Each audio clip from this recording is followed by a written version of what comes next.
If you love sparkling wine as much as I do, you'll love today's sponsor, Last Bubbles. They feature one hand-picked bottle of champagne, Prosecco, or other bubbly every day at up to 70% off. I'll share more later, but for now, be sure to download the Last Bubbles app or go to lastbubbles.com and use code CORKANDFIZZ for 10% off.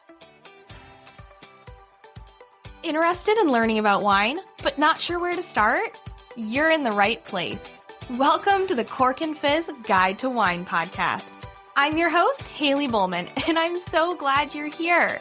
I'm a wine enthusiast turned wine educator and founder of the Seattle-based wine tasting business, Cork and Fizz. It is my goal to build your confidence in wine by making it approachable and lots of fun. You can expect to learn everything from how to describe your favorite wine to what to pair with dinner tonight, and so much more. Whether you're a casual wine sipper or a total cork dork like myself, this podcast is for you. So grab yourself a glass and let's dive in. Hello and welcome back to the Cork and Fizz Guide to Wine podcast. I am so glad you're here to listen to part 2 of my interview with Heather of Craft and Cluster. If you haven't heard part 1 and this is the first time you've heard of Heather, I highly recommend pausing this episode. Go listen to episode 150 first. I will be waiting for you when you get back. As a reminder, Heather is a wine industry photographer and marketing strategist based in Santa Barbara wine country. Through her business, Craft and Cluster, she helps small wineries connect with their audiences through authentic, behind-the-scenes photography and marketing strategy.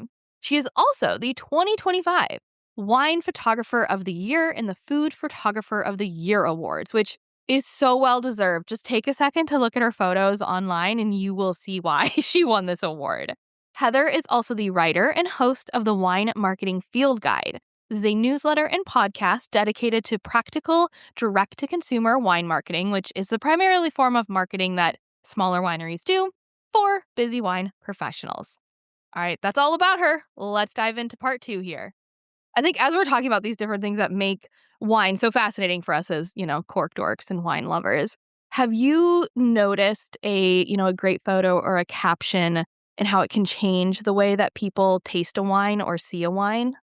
Yeah, I mean, I see this a lot. I think I'm gonna use Tablas Creek as an example because I think that Tablas Creek Winery, if you don't follow them on social media, you should.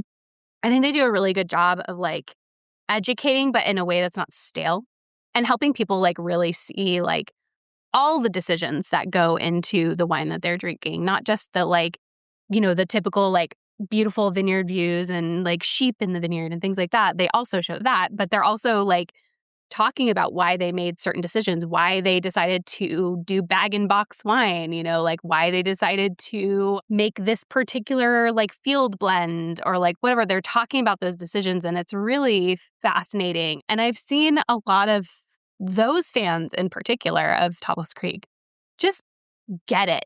They understand it more. They understand the value behind wine a little bit more than I think of some other consumers. And so my hope is that with my clients, Tablas Creek, I photograph for them occasionally. That they have their own marketing department. They are amazing.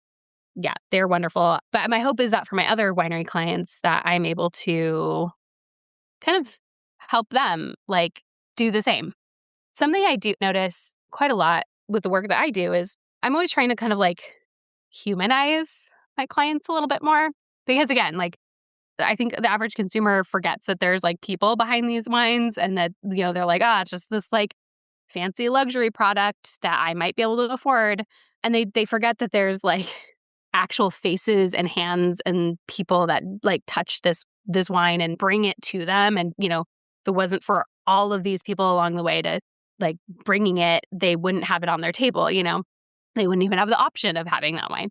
And so my hope is that with all my clients that I'm able to do that. And something I have noticed is that doing team profiles, showing the people, not just pretty headshots of them, but also showing them actually working, doing the things.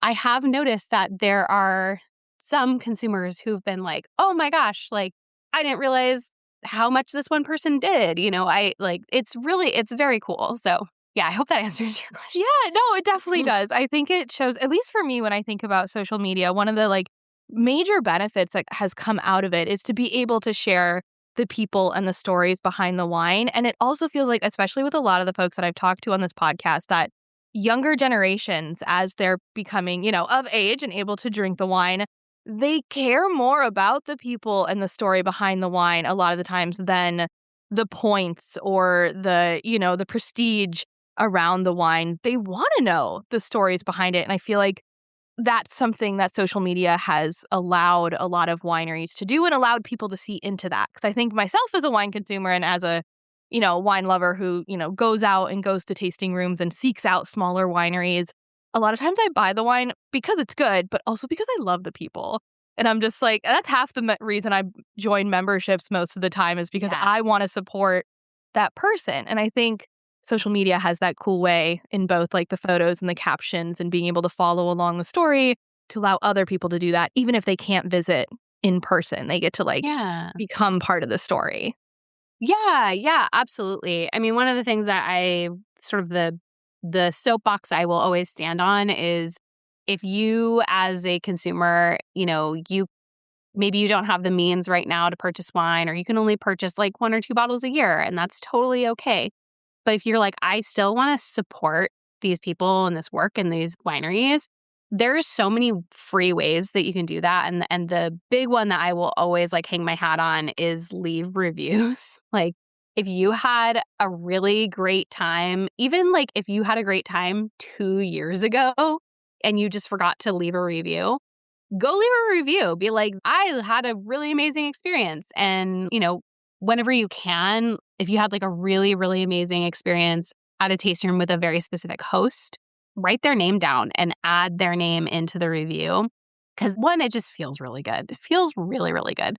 But speaking as someone who's worked in the tasting room and who has had the privilege and kindness of strangers telling my bosses how great I was, I know I know from firsthand experience like how impactful that can be. When I was working for Willamette Valley Vineyards, I was a broke college student and I was working multiple jobs and I was putting myself through school. And I just remember one month I was having just I was having the shittiest week. I was feeling really down.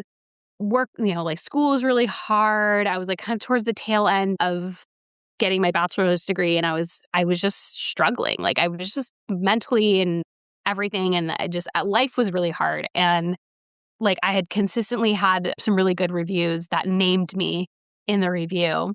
And so that month I got Employee of the Month. And it sounds really silly to be like, oh, like Employee of the Month.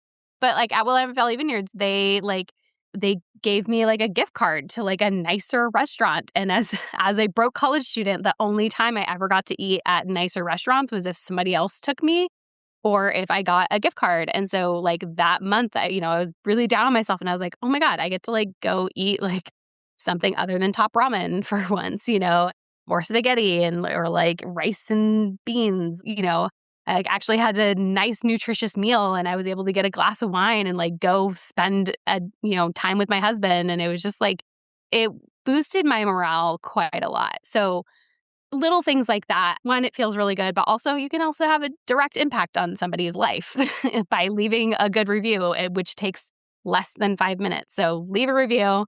If you are on social media, go find that winery on social media, follow them, tag them in your posts. One of the things that I do as a social media manager and marketing professional is I go and I look at the reviews and I look at the tagged posts and I look at the things. I like to look through the customer's eyes. What was the thing that really blew them away about this experience? What are they photographing? Like, what are they consistently photographing at this tasting room? And then I sort of like use their words that they've put out into the world and I use them in my captions. And the photos that they are taking, I go and try and recreate a similar photo. And I put that onto the social medias for the clients. And those posts end up doing so well because I'm literally speaking the customer's language. And so, so you can make a huge impact. If you're a consumer, you don't have the means right now because life is hard and the economy is shit, but you still want to help wineries succeed. That's like a super small thing you can do. Tag them in posts, follow them on Instagram, leave reviews, and interact with them, engage with them. Yeah, I Yeah. think that's a great thing to call out too, because I feel like one thing I'm thinking of is if somebody like wants to try the wine, I think Mhm. there's this pressure when you go to a tasting room to purchase a bottle afterwards. And I know with a lot of tasting rooms now there is a price to taste. And I think this could be a good opportunity for those who just aren't in a place to purchase wine necessarily to still get the opportunity to taste and then basically, yeah, support the winery in other ways. Take some pictures while you're there, leave a review on Google that says how much you enjoyed the experience because I'm so guilty of this. I look at reviews all the time for things, and I'm terrible at leaving them, despite the fact that I know Yeah. how useful they are. So leave your review and say, if you like the wine. And like you said, I like the idea of, really paying attention to who your host was, who did you work Mhm. with. And then, if you are on social media, at least again, I often, when I'm looking at a winery, I'll look at their tagged post because I want to see Yeah. how are other people who are like me enjoying the winery. What did they Mhm. enjoy? What is this winery doing? And you can do all of that to support. So then it sends more people there who are able to buy bottles of wine or at Yes, least start to exactly. know about it and start talking about it. Because like you said, these smaller wineries, that's what they need help with. And you can do a lot of, the user generated content, as my tech Mhm. mind wants to say, helps Yes. them create content so they don't have to do all the marketing on their own. Yeah. Yeah, exactly. I mean, it's really so helpful. I love it. Like I have a few clients who they get tagged in posts all the time. And it took a while for us to get there, but it was like part of it was like reminding the tasting room staff, the hosts, to like ask for it, to be like, hey, Yeah. like, oh, here, do you need me to take a picture of you guys? Because you like, they're trying to take a selfie or whatever. Oh, I can take a picture for you. And then like when they hand the phone back, being like, by the way, we're like, if you're on Instagram or if you're on TikTok or whatever, like, this is our handle and you can tag us. Yeah. Like, we'd love to see you. And it's like that simple reminder for folks because like people are having a great time and they're not like, they're taking a photo and then they're putting their phone down because they're, like, living in the moment and all that stuff. And they don't always remember later on, but, like, if they had a really great experience and they remember the person being like, "Oh, by the way, you should tag us on social media," or, like, whatever, they'll remember. And so, yeah, it's just it's such an easy thing to do. It's so simple, and we love it. Like, like, I'm in my clients' DMs, I'm reading them, I'm responding to them, and whenever I get, like, somebody who, like, takes the, like, 5 minutes to leave a really thoughtful comment or to, send us a DM or, like, tag us in a story, I respond to them and I talk to them because I'm so excited. I'm like, "Oh my gosh, like, thank you so much. Like, it looked like you had a great time. Like, what was your favorite wine?" And I have conversations with them and they love it. And it's like, it's this fun, like at the end of the day, we're all people trying to connect with each other. And it's such an easy way to do that. So, Yeah. Yeah, and you don't have to have, I'm thinking in my head of people like, "Oh, well, what if I like, don't have a big following?" Like, that's not gonna help, and it's like, no, it will. Like, every yeah. person who talks about it and like you said before, I know I'm also guilty of this, right? You went out a day wine tasting, you're probably not gonna post that night because you enjoyed some wine. Yeah. And so it's We okay, forget things when we're right? It's drinking. totally okay if you're listening to this episode right now and you're like, "Oh, I do have some photos," or "I visited a winery 2 months ago." You can still post about it. You can still especially write the review on Google, just search for the winery and, they'll pop up and you can say something about them. It doesn't have to be right afterwards. I'm sure the wineries appreciate it Yeah. no matter when it happens. Oh, absolutely, absolutely. I'm one of my favorite things is getting tagged in like photo dumps on Instagram. It's so fun. I love when that happens because then I get to like see where else did you visit on your like trip to Santa Barbara County and like what restaurants are you eating because it's also just for like the marketer brain in me. I'm like it's really useful information for me to be like like these are the habits of the people who are buying our wine or like visiting our tasting room like they like to eat at this restaurant versus this restaurant. And like, it's really, and you can notice trends and stuff like that. And so, like, at the very minimum, you're giving us really, really valuable data that is going to help us make better content for you. So, Yeah, yeah, I yeah. love it. Okay, so I'm gonna pull us to a slightly different topic because I feel like it'd Hmm. be crazy not to take advantage of this. Both of us are currently pregnant and not Yes. Yes, drinking indeed. wine, and both exploring a little bit the world of non-alcoholic wine because I'm sure it's like one of the top questions you get now that you are a wine person who is pregnant. At least that's happened Yes. to me. And so I feel a certain way about non-alcoholic wine after trying lots of things, but I want to hear from you first. What are kind of your general thoughts on non-alcoholic wine, especially as a supporter of small wineries? Yeah. We have a very long way to go. It's the long and short of the situation. And I think that there's some solid non-alcoholic wines out there. I think beer and spirits has it dialed in. They've figured it out. Even cider, to an extent, has it pretty dialed in and figured out. I've noticed this particularly with still non-alcoholic wines. So a lot of the non-alcoholic wines that I've liked have been sparkling. And I can go into like my theories as to why that is. But the still non-alcoholic wines, I find that they're either like too sweet or they're too acidic. They're not balanced. And the thing that I love about wine and that I miss about drinking wine right now, for the record, I've been very good about like not missing wine. Like I actually, I've been fine not having it. But the thing that I do miss when I do think about it is how complex and like how much you can like really like pull out of a bottle of wine. You can really think about it if you want to. Like you don't have to like every like glass of wine doesn't have to be this like huge intellectual experience. But sometimes I want it to be, and I do miss that aspect. I miss thinking about wine and really like kind of analyzing it and like picking out the subtle, the subtleties of the wine. And still wine just isn't there yet for the most part. I recently wrote an article on my Substack about this, about how like some of the wines that I've had and I asked for recommendations and I had a bunch of people send me some recommendations. And so I actually just earlier this week took order of one of the recommendations, which is a still wine. It's called Missing Thorn is the winery. Okay. I have not tried the wine yet, but I did order the still rosé and I think a still white, maybe a Riesling. I love Riesling. So I was like really hopeful about that one because I miss Riesling a lot. But I had some really good recommendations for that. And so I was like, oh, like I haven't tried it yet. So I don't know. Maybe, hopefully it's great.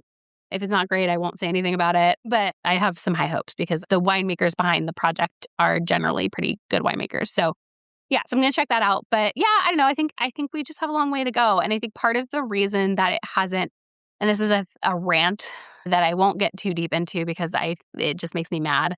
I think one of the reasons that there hasn't been a lot of research into non-alcoholic wine, it's kind of the same reason that boxed wine, canned wine, and even like, capsule, like screw top wines were not necessarily villainized for a long time, but like just kind of looked down on. And I think it's because there's some really loud voices out there who are just not supporting the research that needs to happen in order to make non-alcoholic wine really, really good.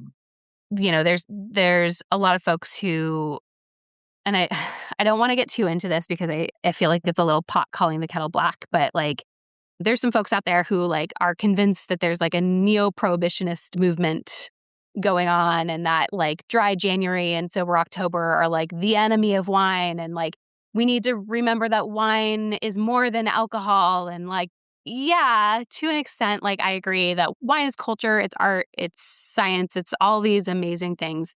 It is a means of bringing people together. And I love that. And it has alcohol in it. Right. And we can't and I think that this sort of villainizing of sober, curious people is not helping. Like it doesn't further the narrative that I believe ultimately these people want. I think ultimately the people who are kind of, spouting these things about like neo-prohibitionism and blah, blah, blah, sober, curious people are the enemy of wine. I think that ultimately what they want is they want people to buy more wine, right? That's the end of the day. But I'm like, it's also 2025 and like we know more things about alcohol and there are people who can't drink alcohol either socially because they are, they find it hard to moderate, or they can't drink alcohol because of their health, or temporarily because they're pregnant, or whatever the case may be. Maybe like they just want to take a break for a little bit. And I think we need to stop demonizing them and start finding a way to bring them to the table in other ways. One of the things that I love so much about being pregnant in 2025 is that there are so many non-alcoholic beverage options out there. And there are so many of the good wine bars and, places that you can drink that offer non-alcoholic solutions. because I still I have I call it my local, we have like a wine bar down the street from us that I can literally walk to. And we love going there. Our friends own the place. They have a really amazing wine list. They have a really amazing beer list. So my husband and I will go there. And I haven't had to not go there because they're forward thinking and they have a ton of non-alcoholic beer options. They have some non-alcoholic wine alternatives, kind of where they called spritzers and things like that. And they're non-alcoholic and they're really, really tasty. And it's just they have so many options. So I can go to a third place, like a wine bar, like a cafe, like a restaurant, whatever. And I can still be social and I can still have something other than sparkling water or soda, because I don't drink soda. So I want this, I want to have something that's more than water. And yeah, and so being able to offer those solutions, I think, is the answer versus villainizing people who don't want to drink for whatever reason. Yeah. And so, I know, I know that these people who are doing this, I don't think that it's their intention to villainize people who aren't drinking or choosing not to drink. I don't think that's their intention. I think that they are they're worried about the message of sober curiosity spreading. Right, right. They're yeah. scared. Yeah. Excuse me. I mean, scared is probably a good word to use of just hearing and again, when we talk about the younger generations, there's a lot of them that are sober curious or not interested in drinking. But I think you hit the nail on the head of as long as wine can still continually when I think of just my friend group, there's a couple people in my friend group that don't drink. They still want to hang out with the whole friend group and they would still willingly go to a wine bar, to a winery or something like that, if there's something else available for them. And then the same way of as being pregnant, I still want to go to the wine bar and the winery and it'd be nice if I could have something besides, tasting and spitting the wine. Yeah. Right. So just thinking of that, I do want to ask you, I have a speed round to end the podcast, but I'm curious because you said non-alcoholic wine isn't there yet. Do you think it could get there? Because one of my beliefs at the moment is that wine might not be able to be good non-alcoholic, without bubbles. I've only really had bubbly ones. And even then, it just kind of tasted like a good drink. It didn't make me think of wine. Versus beer to me, because it has a lower alcohol level, can work. But I'm curious, do you think wine could get there to be good non-alcoholic? Today's podcast is brought to you by Last Bubbles, your online destination for incredible sparkling wine at unbelievable prices. If you know me, you know I'm a total sucker for a great bottle of bubbles. Sparkling wine should not be saved for special occasions. Instead, I think you pop bubbly to make the occasion special. Plus, it pairs with everything from oysters and caviar to popcorn on Tuesday nights. So it's honestly a no-brainer to keep a bottle chilled and ready in the fridge. Last Bottle makes that easy by featuring one hand-picked sparkling wine every day. From champagne to cava to petnat, all at 30 to 70% off retail. Their team tastes through hundreds of bottles, so what you see each day is truly worth popping. Every offer also comes with tasting notes, pairing ideas, and stories about the farmers and winemakers behind the wine. Plus a Bubbles glossary that explains things like method traditionnelle, petnat, and dosage. They even have a brand new Last Bubbles app, making it easier than ever to discover your next favorite bottle. So go download the app or visit lastbubbles.com and use code CORKANDFIZZ for 10% off your next order.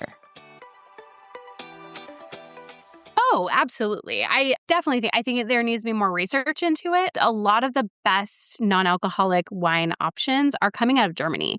And part of that is that they've been doing it for a longer period of time. They've been making non-alcoholic beer for a really long time. And so they would make non-alcoholic wine as well.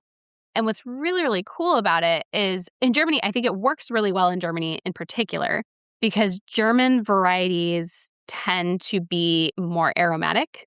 I think one of the problems that we're seeing with a lot of non-alcoholic wines that are made in the United States is that they're trying to start making them like alcoholic wines. And in California in particular, we tend to have higher ABV.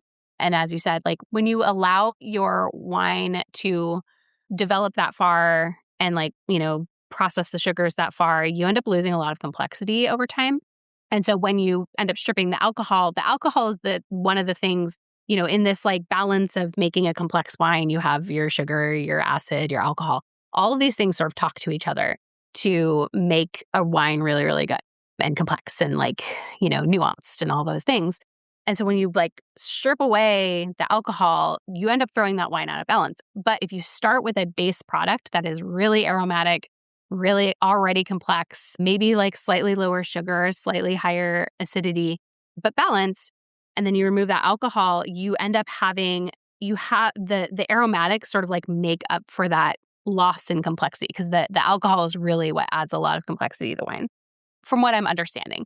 And I think that it works really, really well in Germany because they have these really aromatic varieties. And I think a lot of the wines that we're making in the US, these non-alcoholic wines, are made from like, they they take these grapes that aren't very aromatic, like Cabernet Sauvignon, and they're like, because people like Cab and people like Chardonnay and they like, whatever, we're going to make that into a non-alcoholic wine. We're going to strip everything that makes those wines really, really delicious.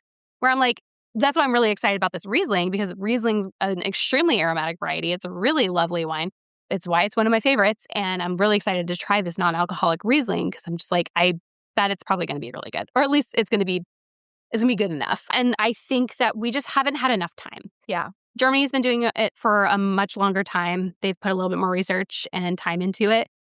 And so they're like light years ahead of the rest of us. And I think one of the reasons that we haven't really gone full force into the research and development of this thing is because we have some really loud voices that are like villainizing the sober curious movement. I'm like, instead of villainizing the sober curious, recognize that these people exist and they still want wine. Like, Yep. we are pregnant. We still want wine. Make some wine for us. Yes. Like, figure it out. And we still exist. Like, we didn't just disappear for 9 months. Like, and so, yeah. So anyways, yeah.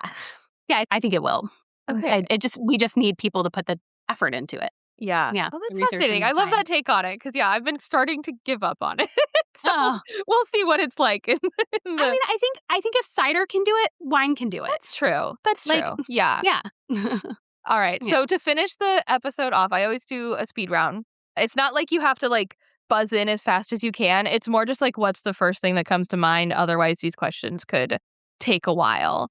So I'll do my for best. the first one, I have to change it a little bit. Okay, I'm going to change it a lot because it's what's your favorite wine at the moment? But right now, we're obviously not drinking a lot of wine. So instead, is there a wine that you're like looking forward to the most trying after pregnancy? Yeah, my friend Bingo, he's Billy Wathen from Foxen. He's his son. He has his own label called Barrio, and he makes Albarino. And when I went through and I was doing like an inventory of the wine that I still have, I have way too much wine, which said no one ever, but I do. I have like more wine than I know what to do with. And I was like, I have like 3 bottles of Albarino. And I think it's because like, but I'm always like, I need to like drink more Albarino. Like, I feel like it's a wine that I need to get to know more. So anyways, I'm really looking forward to Bingo's, the Barrio Albarino, because he makes really great wine and I have several bottles of it that I want to get into. Yeah. So I actually like, it's funny. When I was inventorying all my wine, I was like kind of like tagging the wines and I was like, here's what I'm like, we're not giving that away because we're going to try drinking that, once this guy is earthside here. Yeah, exactly. I love it. Okay. How about what's like a go-to bottle of wine to bring to a dinner party or to share with friends? Oh, yeah. I'm mentioning them a lot, but the Foxen Chenin Blanc. Yeah. Foxen Chenin Blanc. The wine is made from these vines that were planted in like the 1960s. So that's a nice old vine. It's actually was just officially named a historic vineyard in California, which is really fun. So it's part of the Historic Vineyard Society. And it's just a really lovely wine. I think it's really people friendly. It's food friendly. It's great on its own. Like it's just all around a really special wine. Yeah, sounds delicious. Yeah. I'm like trying to think if I've had it. There's a good chance. I do love Chenin anytime I get a chance to try it. What is a favorite wine region that you've visited? I'm so biased. Santa Barbara County. I live here. I work here. I love it. Yeah, I mean, if I had to choose outside of Santa Barbara County, I want to say in California, I would say Humboldt in places that I've visited, I would say Humboldt. I think that there's some really interesting wines coming out of Humboldt. So like Joseph Jewell makes a couple of Humboldt Pinots and Chardonnay that are just like really fucking good. So that's really fun and interesting and different. I haven't visited yet, but I really want to go to the Mosel and Alsace. I just like the wines that are coming out of those regions. I really, really love. And then I'm really interested in Michigan wines. Oh, Yeah, I have a friend over there who has sent me a couple bottles, and I'm like, these are really freaking good. And you don't think about Michigan very often as like a wine region, but they're kind of, I think maybe in the same camp as like Germany in that they have some like really lovely aromatic wines. And they're also doing some really interesting thing with like hybrid wines over there or hybrid, working with hybrid vines. And that's super cool. And like Native American wines, like native like to the United States. So that's really cool. Yeah, I don't know. A few. I love it. I have a I few, love it. but yeah. And you beat me to the next question, which was a wine region that you'd like to visit that you haven't, which sounds like Moselle, Alsace, the All of them. Michigan, which is crazy. I know, right? It's like if you offer to go anywhere where there's wine and there's a wine region, I'll probably want to go. Like, let's be real. I did go to the UK. I went to a winery down in Kent, which is just south of London by like an hour change. And I really love the wines there too. They're really great sparkling wine region. The UK in general is great for sparkling wine. So like, yeah, they're great. Anywhere. Okay. Yeah, anywhere. How about like a go-to wine and food pairing that you enjoyed? I mean, I love French fries. So yeah, sparkling wine and French fries, Chenin Blanc and French fries, really good. When I did go to Germany, I didn't go to the Mosel, but I was in Munich. And we were mostly drinking beer, as one does in Munich. But I did have schnitzel and Gruner Veltliner. Oh, I forgot to mention, I really want to go to Austria, just in general. I love Gruner Veltliner is one of my favorite varieties. So yeah, I had schnitzel and Gruner Veltliner, and that was freaking awesome. Oh, a good one of my go-tos, actually, is like spicy Thai food and Gruner Veltliner.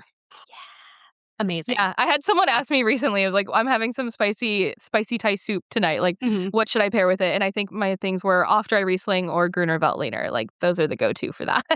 Yeah. It's so delicious. Yeah, anything kind of spicy is going to be great with, or it's anything kind of spicy and then anything like kind of salty can be really good with like Gruner Veltliner and Riesling because they've got the acidity to handle it. So, yeah. Okay. I know you said you already have too much wine, but let's say someone gave you $1,000. You have to spend it on wine.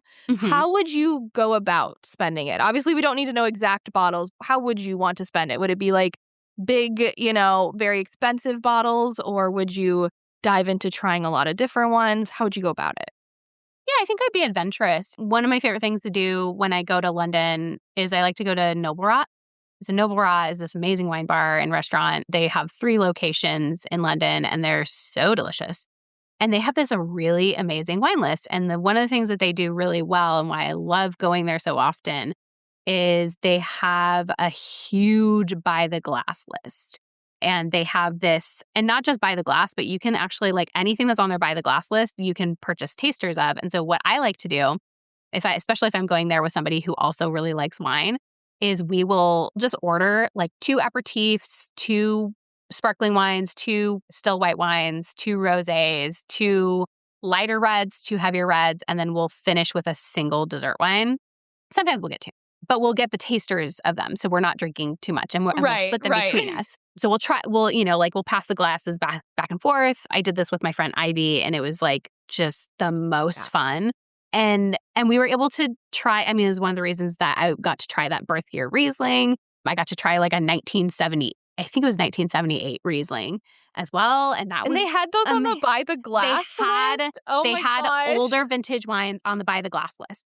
And it was just so cool. And like, I haven't even gone there to like order like bottle. They have an even more extensive bottle list. Yeah. So I would probably end up just like going to Noblerat and like buying a bunch of bottles from them. Yeah. Yeah. And then just like I would find like I'd like to go to some different wine shops. One of my favorite things to do is like go to different wine shops and talk to the like wine buyer and be like, what are you going to over and over again? And I actually had like, it was speaking of the Fox and Chenin Blanc, I went to, there's this place, Mission Wine and Spirits, that's in Altadena. My dad used to live over by Altadena. He recently moved up here, but So whenever we'd go visit him, we'd stop in at Mission and we would like go there. And so there's one time that I was like, I went in and I was like, hey, what is one white wine that you are returning to over and over again right now? Like, what's the thing that you're like, what did you just get in that you're really excited about? They took me over to the Fox and Chenin Blanc and I was like, funnily enough, I don't need that one. So what's your second pick? Because You're like, we are the same. We are the same. So I can't wait to see the second one. Yeah, I'm like, very clearly we have matching palettes here. Yeah. And he was like, oh, cool. And so then he like took me to, it was really fun because my husband works for Foxen now and he was with me and he was like, are you fucking kidding me? I can't get away from this. And so, so the guy, and he took us over to a different Chenin Blanc that was just also amazing. But yeah, I think that's what I would do. I would take like my $1,000. I'd probably like go to Noble Rot, probably easily spend a solid $500 there just on like tastings and bottles and stuff. And then I would like try to find some like smaller wine shops that are well known for their selection. And I would just talk to the wine people and be like, what are you liking right now? Because you can find some really interesting wine. Like the first time I ever had a Sirtico was at Mission Wine and Liquors. They're like, oh, because I asked my question. I was like, what are you excited about right now? What's a white wine that you're stoked on?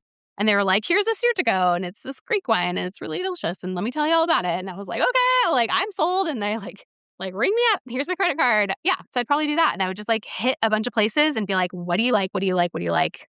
What are your recommendations? What wine shop would you go to if you didn't work here? Like that kind of thing, And they usually have the best recommendations. And yeah, because it's literally their job. Right? Yeah. And they're just like waiting. They're waiting for somebody to be like, what do you like? That's what I want, Oh my God. The way that people's eyes light up. And I love this when I like have gotten friends to do this too. Because they'll always be like, they'll come, with a bottle and be like, I did what you told me to do. And oh my God, the guy got so excited and was like wanting to show me this wine and this one. I'm like, yeah, us wine people love that ready. Shit. Yeah, they're ready. Yeah, because, like we're always thinking about like, okay, like how, I know what I like, but this person maybe doesn't have the same palate as me, or like maybe like, so they're trained to be like, okay, what do you typically drink? Like, what do you, whatever. And if you're like, I like all wine, I like it all, I trust you, what is the thing that's exciting you right now? And they're going to take you to like the most rarefied bottle. And sometimes it's like maybe a wine that you've already had. And then it's like the Fox and Chenin Blanc that you drink every fucking week. And you're like, okay, cool, we're on the same page.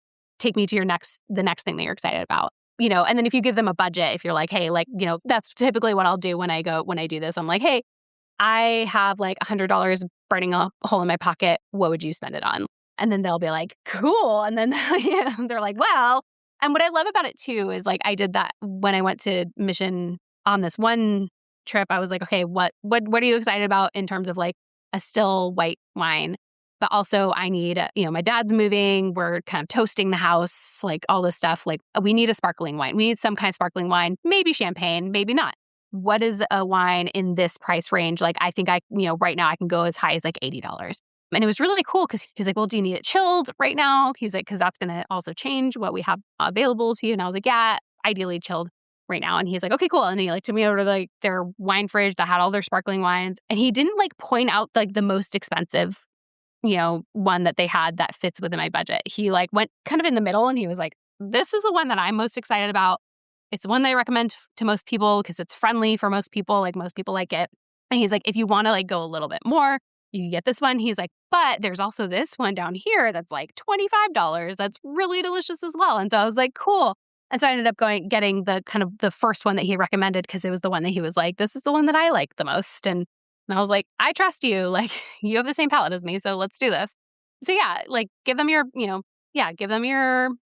budget, and then give them some parameters because I think sometimes they can like it's like they like are glitching out because they're like, oh my God, which one do I recommend first? So give them some parameters like, what still white wine are you most excited about right now, or like what like big heavy red. This is what I'm having for dinner. Like, what are you most excited about for this? If you were having this meal, what would you drink with it? And here's my budget. Like, and then they'll be like, cool. And then they have like immediately, you can see them like flipping through like the Rolodex in their brain. And then they're like, it's like flipping behind their eyes. And then they're like, hey, let's go do this. Yeah, it's awesome. I love it. And I hope that the more people hear that, because I give that advice all the time. Go to your wine shop or go, and like you said, give them a price point.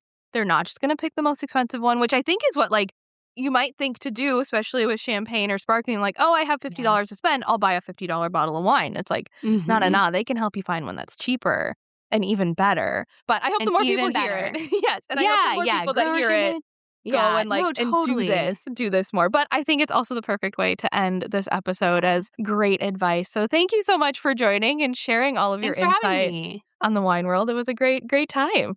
Yeah, it's great talking with you. Thank you so much for having me. I appreciate it. Yeah, awesome. All right, cheers. Cheers.